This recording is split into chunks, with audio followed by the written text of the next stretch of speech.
ஏய்,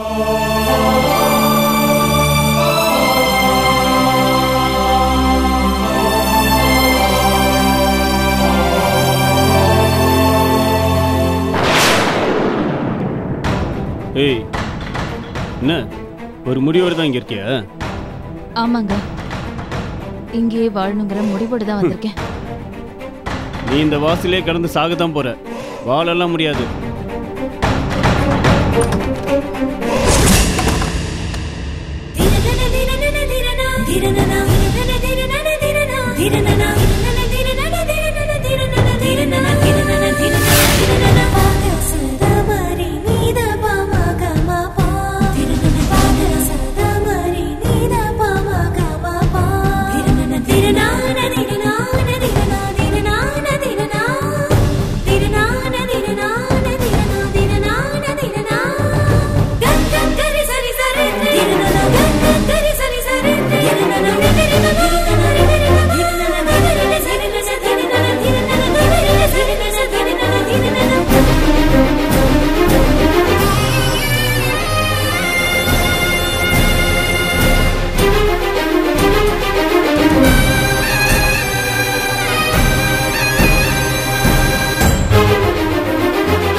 எதுக்காக இப்ப குட்டி போட்ட பூனை மாதிரி நடந்துட்டு இருக்கீங்க? போய் ஒரு இடமா உட்கார வேண்டியதானே? ஏய், இப்ப எதுக்கு தோரையா உட்கார சொல்ற? காலையில தோச்சு படுத்துனீல மாடியில காஞ்சிட்டு இருக்கல, போய் எடுத்துட்டு வா. நாட்டுல நல்லவனுக்குலாம் கஷ்டம் வருது, இந்த ஒய்யார குண்டக்காரிக்கு ஒரு கஷ்டம் வர மாட்டேங்குதா? ஏய், என்ன பாக்குற? வா. அது எப்படி இந்த குடும்பத்துல எல்லாருமே எனக்கு வில்லன் மாதிரியே தெரியுறாங்களே. இருங்கடி, உங்க எல்லாருக்கும் ஒரு நாள் பாயசம் கலக்குறேன். ஏய், என்ன அதெல்லாம் ஒண்ணும் இல்லை மச்சான். அன்னைக்கு நீங்க சொன்னீங்க இந்த வீட்டுல நீங்க வேலை பார்க்க வேணான்னு. என்னைக்கு நீங்க சொன்னீங்களோ அன்னில இருந்து இந்த வீட்டுல வேலை அதிகமா போச்சு. டேய், வேலை செய்யாம 3 வேளையும் உட்காந்து சாப்பிட்டா தொப்பை தான் வரும், அப்புறம் பார்க்கறதுக்கு அசிங்கமா இருக்கும். போ போ போ போ, போய் சுறுசுறுப்பா வேலை செய். புருஷனை எல்லாருமா சேர்ந்து இப்படி அவமானப்படுத்துறாங்களேன்னு கொஞ்சம் கூட கவலைப்படாம நீ நெயில் பாலிஷ் போட்டுட்டு இருக்கிறிய. நீ நல்லா இருப்ப மீனு, ரொம்ப நல்லா இருப்ப. இந்த தண்ட சோத்தை வீட்டுக்குள்ளேயே விட்டுருக்க கூடாது. கொஞ்சம் ஏமாந்தோம், உள்ள விட்டுட்டோம். இருக்கட்டும். எடுபடி வேலை செஞ்சா ஒரு வேலைக்காரனுக்கு சம்பளம் கொடுக்கணும்ல, அது மிச்சம் தானே நமக்கு. இருந்துட்டு போட்டோம்.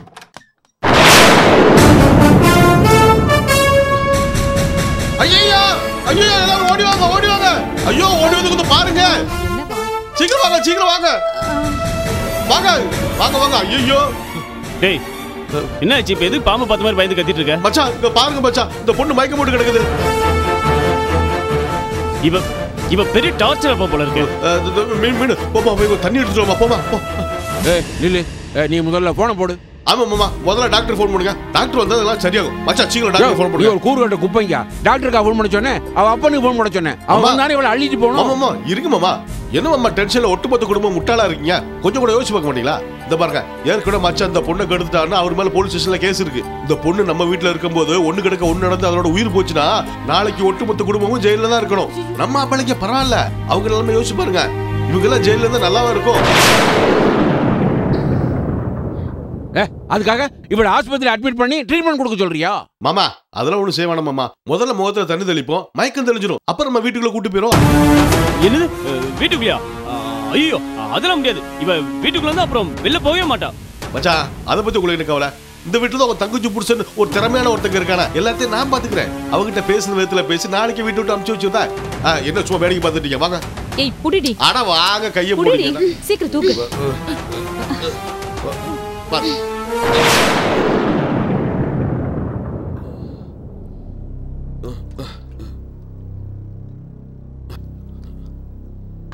Excuse me?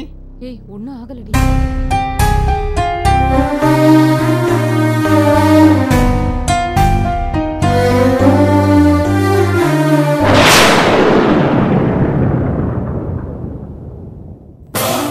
ஏய், காலையில பொழுது விடிஞ்சதும் சொல்லாம கொல்லாம ஓடி போயிடணும். இங்கேயே ஒரே அடியா தங்கிடலாம்னு நினைச்ச கொன்னுடுவேன்.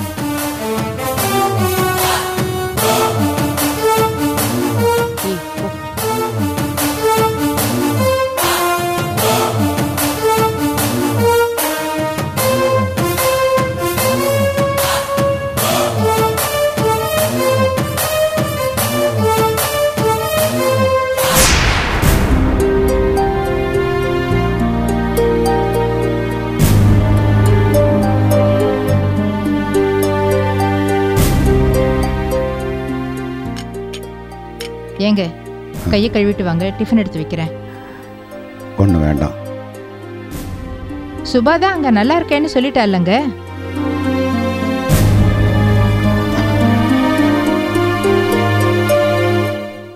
என் மனசு கேட்கலையே. பசி தாங்க மாட்டா.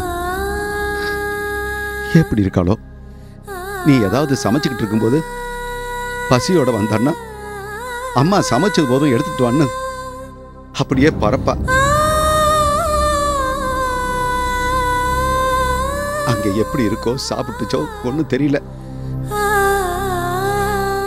நான் எப்படி சாப்பிடுறது? அவ பசியோட இருந்து நான் சாப்பிட்டேன்னா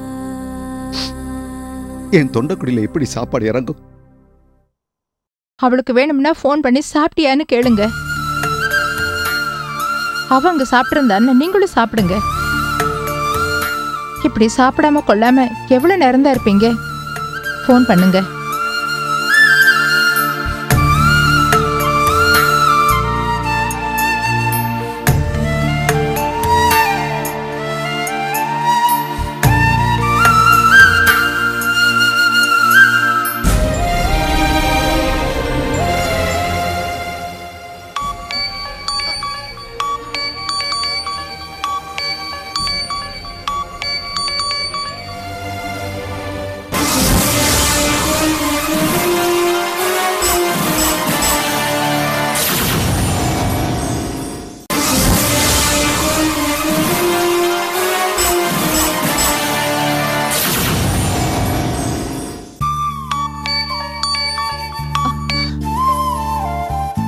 அப்பா என்னப்பா? எம்மாடி சாப்பிட்டியாமா? சாப்பிட்டேன்ப்பா. நிஜமா தான் சொல்றியா? நிஜமா தான்ப்பா சொல்றேன். ஏமா நீ பாட்டுக்கு பொய் சொல்லலையே. என்னப்பா நான் எதுக்கு பொய் சொல்ல போறேன்? இல்லம்மா நான் என்கிட்ட கொடுங்க, கொடுங்க என்கிட்ட. ஆமாடி சுபா. சொல்லுங்கம்மா. என்னம்மா சாப்பிட்ட? சப்பாத்தி குருமாமா. குருமா நீ செய்யற மாதிரி இல்லம்மா, இங்க வேற மாதிரி செஞ்சிருந்தாங்க. எப்படியோ நீ சாப்பிட்டுட்ட இல்லம்மா, எங்களுக்கு அது போதும். நீயும் அப்பாவும் சாப்பிட்டீங்களாமா? இல்லம்மா, நீ சாப்பிட்டியோ இல்லையோன்னு அப்பா ஒன்னு நினைச்சே கவலைப்பட்டுட்டு இருந்தாருமா. ஐயோ நான் சாப்பிட்டேம்மா.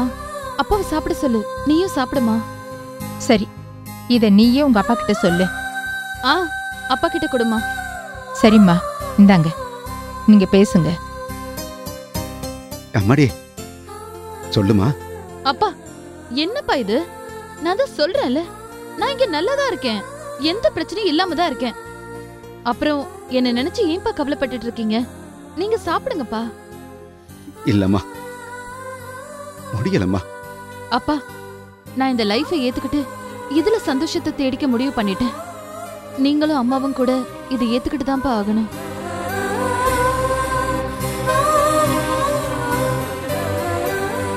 நான் சாப்பிட்டு முடிச்சு தூங்க வந்துட்டேன். நீங்களும் சாப்பிட்டு தூங்குங்கப்பா ப்ளீஸ்பா. சரிம்மா சாப்பிட்டுச்சான். சரிம்மா அப்பா சாப்பிட்டுட்டு நான் நிம்மதியா தூங்குறேன். வச்சிரு. பார்வதி சோத்த போடு.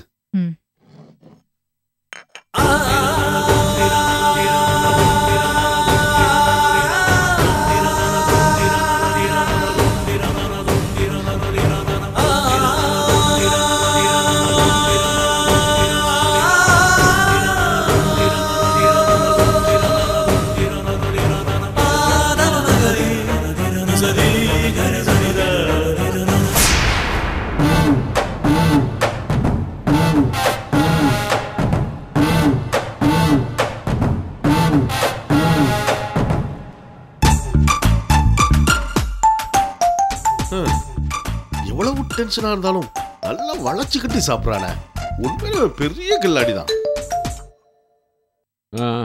பரத், உனக்கு ஒரு இட்லி வைக்கட்டா?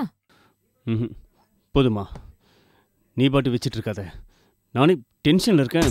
பாருடா, 12 இட்லியை உள்ள தள்ளிட்டு டென்ஷன்ல இருக்கானா? டென்ஷன் மானே, இப்போ என்னடா உனக்கு டென்ஷன்?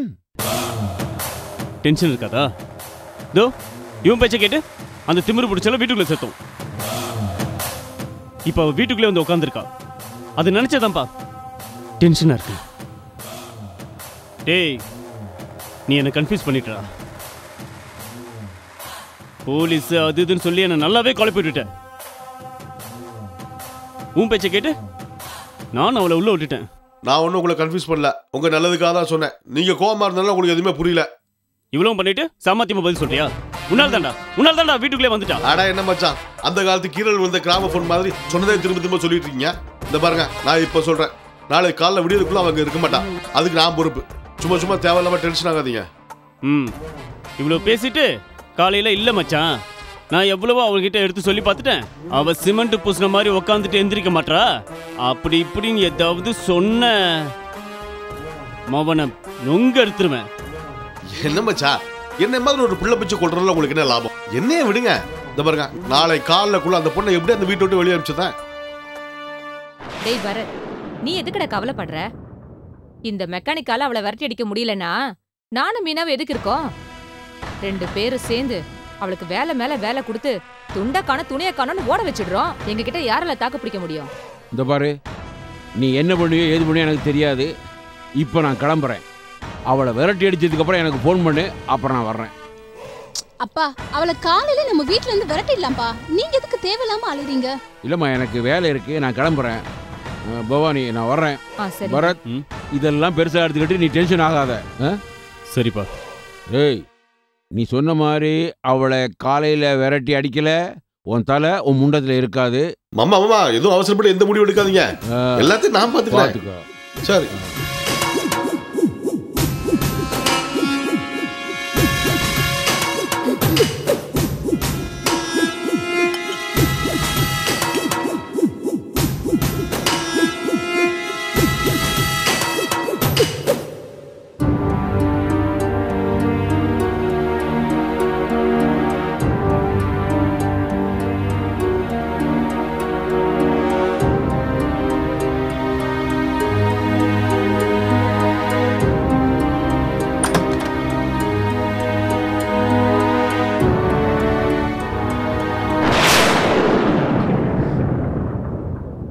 முதல்ல சாப்பிடுங்க.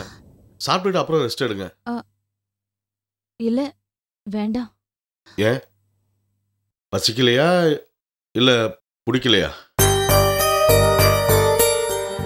எப்படியோ கஷ்டப்பட்டு போராடி இந்த வீட்டுக்குள்ள வந்துட்டீங்க. இந்த வீட்டுல போராட உடம்புல தெம்பும் புத்திக்கு தைரியமும் வேணாமா? பட்னி கிடந்தா அதெல்லாம் எப்படி வரும்? இந்தாங்க சாப்பிடுங்க.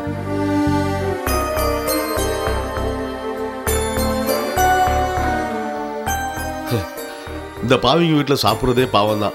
இதுக்காக நரகத்தில் நம்மளை எண்ணெய் சட்டியில் போட்டு வறுத்து எடுத்தாலும் எடுப்பாங்க. நான் தான் அங்கே வந்து தெரியாமல் மாட்டிக்கிட்டேன். நீங்கள் இப்படி தெரிஞ்சே வந்து மாட்டிக்கிட்டீங்களே. இங்கே நீங்கள் எப்படி தான் தாக்கு பிடிக்க போறீங்கன்னு தெரில. இந்த கஷ்டம்லாம் தேவையான கொஞ்சம் யோசிச்சு பாருங்க. எனக்கு வாழ்க்கை இனிமே இங்கதான். இதுல யோசிக்கிறதுக்கு ஒண்ணுமே இல்ல. இல்லை சிஸ்டர், சாரி, நான் உங்களை சிஸ்டர்னு கூப்பிடலாம்ல, தப்பா எடுத்துக்க மாட்டீங்களே? சிஸ்டர்னு கூப்பிட்டா யாராவது தப்பா எடுத்துப்பாங்களா? நீங்க கூப்பிடுங்க பிரதர். இல்ல, நான் ஏன் கேட்கிறேன்னா, உங்க லைஃபே நாசமாக்கினவன் இந்த பரத். அவன் தங்கச்சி தானே நான் கல்யாணம் பண்ணியிருக்கேன். அதனால என்னையும் பரத் மாதிரி ஒரு அயோக்கியன்னு நினைக்கலாம்ல. என்னடா இவன் பெருசா சிஸ்டர்னு உறவு கொண்டாடுறான்னு நீங்க எதுவும் நினைச்சிடக்கூடாது இல்லையா?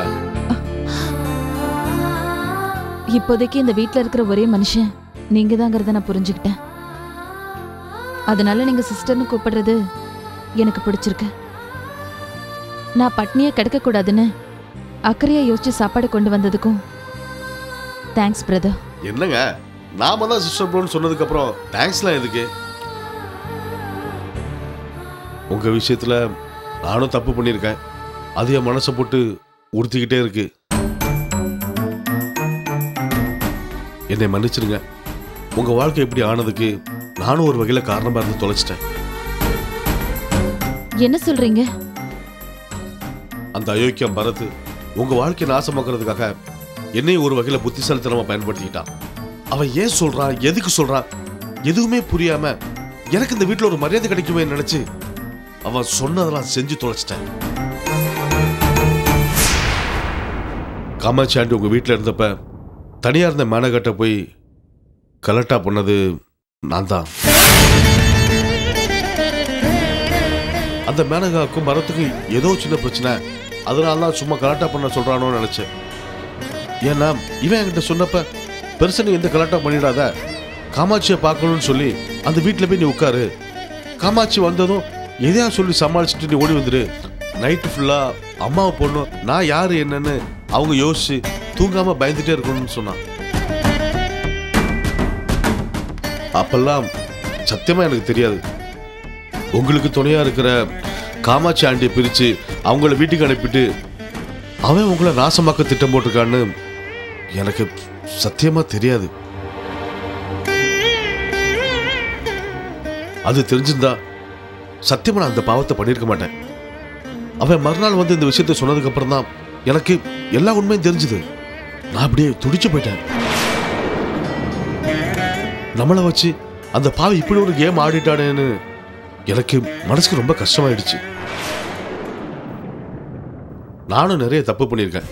என்கிட்ட ரிப்பேர் வர பைக்கை உடனே நான் சர்வீஸ் பண்ணி அவங்க கிட்ட கொடுக்க மாட்டேன். அது 2 நாள் வச்சு என் பர்சனல் யூஸ் முடிஞ்சதுக்கு அப்புறம் தான் நான் கொடுப்பேன். நான் அதிகபட்சமா பண்ண தப்பே அதுதான். ஆனா அந்த பரத்து கேடு கட்டவன் ஒரு பொண்ணோட வாழ்க்கையை கெடுத்துட்டு எந்த வித குற்ற உணர்ச்சி இல்லாம அவன் நடமாட்டிட்டு இருக்கிறான். அவன் அப்ப அவனை பத்தி சொல்லவே முடியல, அவங்க அம்மா அதுக்கு மேல. ஆனா இவன் ஏதோ நல்லது பண்ணிக்கிட்ட மாதிரி அப்பாவும் அம்மாவும் அவனை வச்சு பாராட்டுறாங்க, கொஞ்சினாங்க. ஏங்க நான் தான் ஏதோ சொகுசான வாழ்க்கையை ஆசைப்பட்டு இந்த வீட்டுல வந்து மாட்டிக்கிட்டேன், உங்களுக்கு என்ன குறை? நீங்க எதுக்கு வந்து சேர்ந்தீங்க? இல்ல என் மேலதான் தப்பு, என்ன மன்னிச்சிருங்க.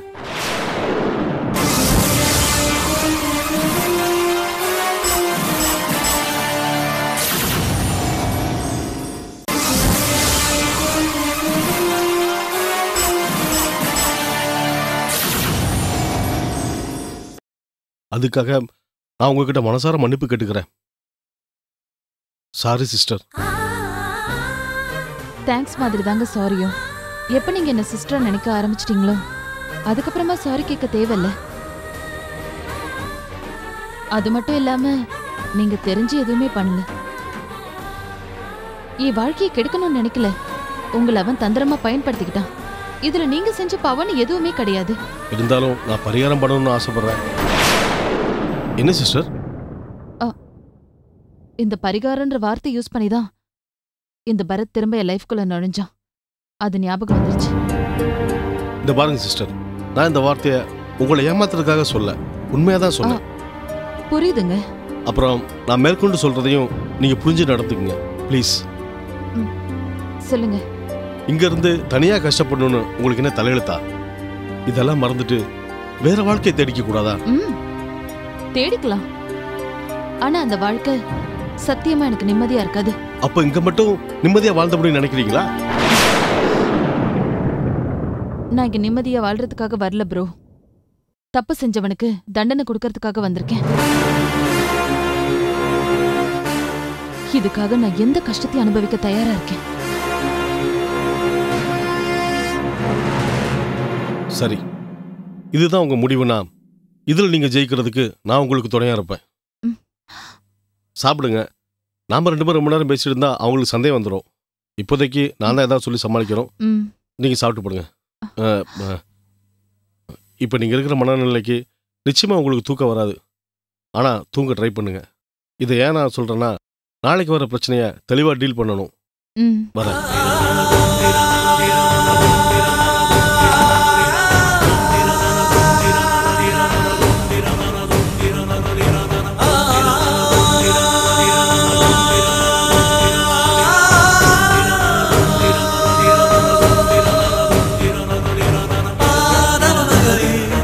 Zari, zari, zari, zari, பொல்லாதவா.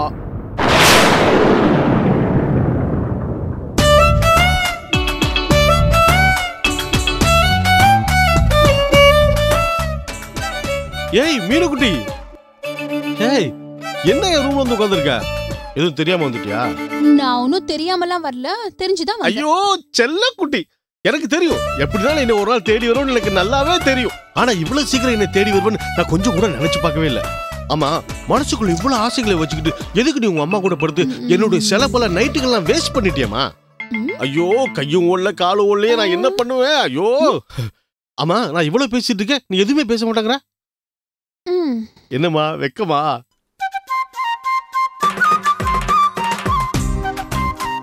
ஐயோ ஐயோ ஐயோ, என்னமா வெக்கப்படுறா என் பொண்டாட்டி? ஐயோ, இந்த நேரம் பார்த்து கையில கேமரா இல்லையே. கேமரா மட்டும் இருந்திருந்தா நீ இப்படி வெக்கப்படுறத அப்படி வீடியோ எடுத்து வெக்கப்படுறத எப்படி அப்படின்னு யூடியூப்ல போட்டு கோடிக்கணக்கில் பணம் தள்ளியிருப்பேனே. ஐயோ, கையில கேமரா இல்லையே. வெக்கப்பட்டதெல்லாம் போதுண்டா சொல்லக்குட்டி. அப்படியே மாமா மனசு குழு குழுன்னு ஆற மாதிரி ஜில்லுன்னு 2 வார்த்தை பேசிச்சலாம். அடச்சி, கைய விடு. என்ன மீனு அப்படி ஜில்லுன்னு பேசுவோம் பார்த்தா இப்படி சுல்லுன்னு பேசுறா? 3 வேளையும் மூக்கு பிடிக்க சாப்பிட்டு உன் உடம்புல கொழுப்பேறி போச்சா? என்னடா சத்தி, மாமா நல்ல ரொமான்ஸா பேசுவான்னு சொல்லுவான்னு பார்த்தா இப்படி கொழுப்பான்னு கேக்குற. ரொமான்ஸா? எனக்கு வர ஆத்திரத்துக்கு அப்படியே உன் கழுத்தை நெரிச்சு கொல்லன போல இருக்கு. அப்போ நீ என் ரூம்ல வந்து உட்கார்ந்தது என் கூட சண்டை போடுறதானா? ஐயோ பரமு, நீ ஏன்டா இப்படி என்னெல்லாமோ கற்பனை பண்ணி சொதப்பிட்டியடாரே. ஐயோ, ரோம் நகரம் பத்தி எரியும் போது நீரு மண்ண பிடில் வாசிச்சிட்டு இருந்தானா? அப்படி இருக்கு உன் நினைப்பு. நாங்களே அந்த சுபாவை எப்படி வீட்டை விட்டு விரட்டுறதுன்னு புரியாம முழிச்சிட்டு இருக்கோம். இதுல நீங்க அவளுக்கு சாப்பாடு கொண்டு போய் ஊட்டி விட்டுட்டு வரீங்களா? நோனோ மீனு, ஊட்டிலாம் விடல. பேசாதீங்க, நீங்களே இங்க தண்ட சோறு. இதுல உங்களுக்கு அவன் மேல எதுக்கு அக்கறை? அக்கறலாம் ஒண்ணும் இல்லம்மா. அப்ப அந்த பொண்ணு நம்ம வீட்டுல இருந்து நாளைக்கு அவளுக்கு ஏதாவது ஒண்ணு ஆச்சு நோய், அப்புறம் நம்ம எல்லாரும் போலீஸ் ஸ்டேஷன்ல கையை கட்டி நிக்கணும். அதனால தான் அவளுக்கு சாப்பாடு கொண்டு கொடுத்தேன். மத்தபடி அவன் மேல எனக்கு எந்த அக்கறையும் கிடையாது. சும்மா சமாளிக்காதீங்க. உங்களுக்கு அவளை இந்த வீட்டுல தங்க வச்சுக்கணும்னு ஆசை, அதனாலதான் அவளுக்கு இவ்வளவு சப்போர்ட் பண்றீங்க. இங்க பாருங்க, நீங்க இப்படியே பண்ணிட்டீங்கன்னு வச்சுக்கோங்க, அப்புறம் அவளோட சேர்த்து உங்களே வெளில விரட்ட வேண்டியதா இருக்கும். ஜாக்கிரதை. மீனுமா மீனுமா, என்ன வந்த நீ பேசுன நானும் கேட்டேன், அவ்வளவுதானா? அவ்வளவுதான், வேற என்ன? மத்தபடி வேற எதுவும் என்ன? நம்ம 2 பேரும் பேசி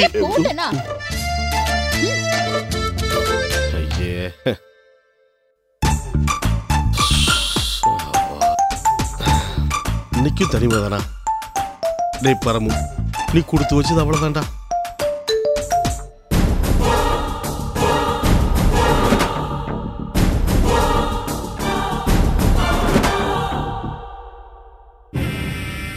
good morning sir. Good morning. இன்னொன்று ஆஃபீஸ் போகாம காலையில் இங்கே வந்துட்டேன் சார். செக்கில் சைன் போடணும் சார், அதான் வாங்கிட்டு போகலான்னு வந்தேன். நான் தான் காலையில் ஆஃபீஸுக்கு வரேன்னு ஃபோன் பண்ணி சொல்லிட்டேன்ல. செக்கில் சார் அங்கேயே வாங்கியிருக்கலாமே, இங்கே எதுக்கு வந்த? இல்லை சார், இன்னைக்கு சாட்டர்டே, பேங்க் ஆஃப் டே தான். நீங்கள் ஆஃபீஸ் வந்த பிறகு நான் சைன் வாங்கிட்டு கிளம்பி போனால் லேட் ஆகிடும், அதனால தான் நான் இங்கே வந்தேன் சார். சரி சரி கொடு.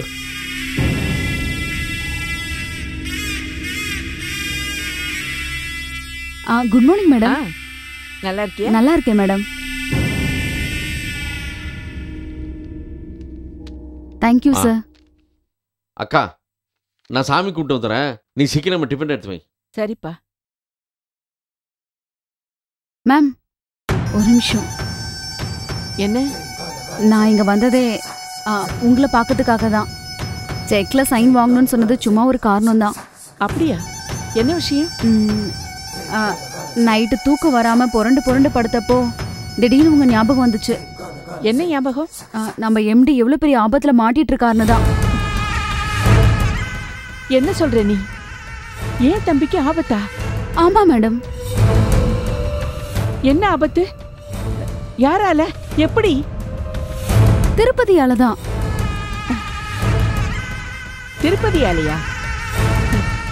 என்ன காமெடி பண்றியா? சாக போறவனால ஏன் தம்பிக்கு எப்படி ஆபத்து வரும்? அவன் சாவ போறதுனால தான் ஆபத்தே. புரியலையா? சரி, நான் புரியும்படி சொல்றேன். திருப்பதிக்கு நான் ஸ்லோ பாய்சன் கொடுத்ததுனால எப்படியும் அவன் சாவ போறான். சாக போற அவனை எம்டி தான் கஸ்டடியில் கொண்டு போய் அடைச்சு வச்சிருக்காரு. இப்ப அவன் செத்து போய் போலீஸ் கேஸ் ஆச்சுன்னா கொலைப்பழி யார் மேல விழும்? அதனால சாக போறவன தேவையில்லாம எதுக்கு நம்ம எம்டி அடைச்சு வச்சிருக்கணும்? அவனை முதல்ல ரிலீஸ் பண்ணுங்க. எப்படியும் வெளியில போய் 2-3 நாள் அவனே செத்து போயிடுவான். ஆமால, இது எப்படி நான் யோசிக்காம விட்டேன்? பரவாயில்ல மேடம், உங்களுக்காக தான் நான் யோசிச்சேன்ல. இப்போ உங்க நெக்ஸ்ட் மூவ் என்ன? உடனே என் தம்பிட்ட சொல்லி ஆகணும். சரி சொல்லுங்க மேடம், நான் வரேன். ஓ மருது, மருது,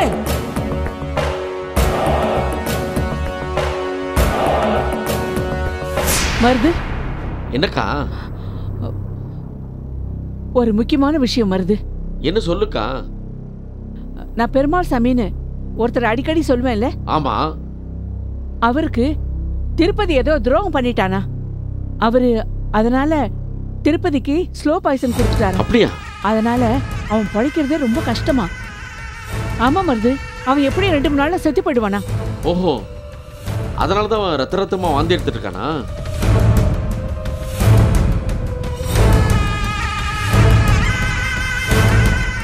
பாத்தியா, நீயே சொல்ற பாத்தியா? அப்புறம் எதுக்கு சாக போறவனை கடத்தி வச்சு கஷ்டப்பட்டு இருக்க? கொலைப்பழி ஓ மேல விழறதுக்கா? முதல்ல அவனை விரட்டி அனுப்பு, எங்கேயாவது போய் சாகட்டும். அவன் இந்த உலகத்துல உயிரோட இருந்து அனுபவிக்க வேண்டிய வேதனையும் கொடுமையும் நிறைய இருக்கு. அவனை அவ்வளவு சீக்கிரம் சாக விட்டுருவானா?